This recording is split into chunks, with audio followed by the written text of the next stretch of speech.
Now let's look at another section, section 35AC. This is project based, you rightly said that. ATG is given to your institution, but 35AC is usually, now there are also certain organizations whose activities are in the nature of a project, ongoing projects. So in rare cases, I'm not saying in every cases, an institution also has 35AC, but it happens in very rare cases. Largely you might be a multifarious organization doing a lot of work. You need to develop a certain project. Let us say the thrust of this section 35AC came into force from 1st April 1992. And the thrust of this section was to give incentive to donors so that NGOs and others can take up projects which are largely meant for urban slum dwellers and rural welfare. The main thrust of this section is there. Now what you have to do is, typically let us say you are an urban NGO. You want to do something in the urban areas. Let us say you want to work in certain very disadvantaged communities. Let's say you want to work in slum areas.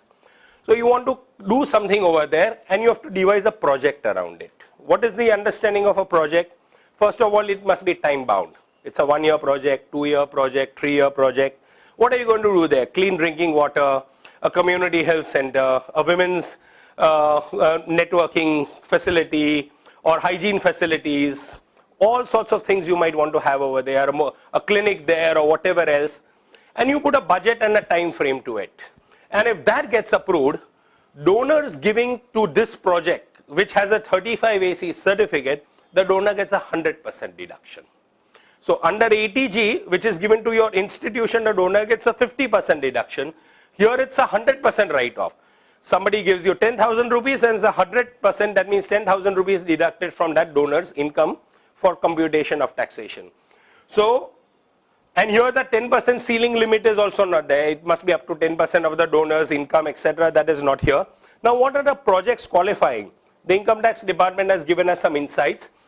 Construction and maintenance of drinking water projects in rural areas or in urban slums. See the references all the time, urban slums and rural areas. Construction of dwelling units for the economically weaker sections of society.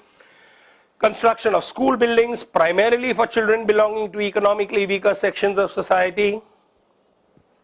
Establishment and running of non-conventional renewable sources of energy systems, pollution control projects, promotion of sports, and any other program for the uplift of the rural poor or urban slum dwellers as the National Committee may consider fit for support. There is a certain pro forma in which you can make this application, and this is processed by the Secretary, National Committee for the Promotion of Social and Economic Welfare, Department of Revenue, Ministry of Finance, Government of India, North Block, New Delhi 1.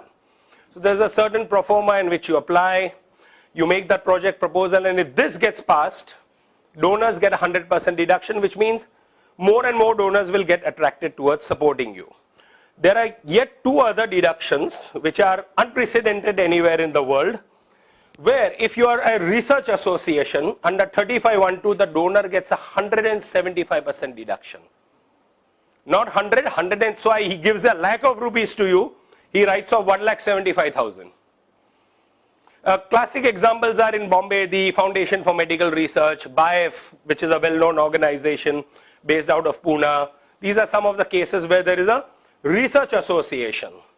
Now again, the process here is very complex, because if you are in scientific research, you need to get accreditation from Ministry of Science, or if you might be working on cancer research, you'll need various ministries have to give you accreditation for this, and it's a very complex process. But if you have this, you don't chase donors, the donors will chase you. And of course, if you are social science or statistical research, it's a 125% deduction. So these are what are called in law weighted deductions. So you can see there's a whole range from the standard 50% that most of us get to 100%, which is also fairly easy to get, and the more complex ones under 35(1)(2) and 35(1)(3), where there are weighted deductions.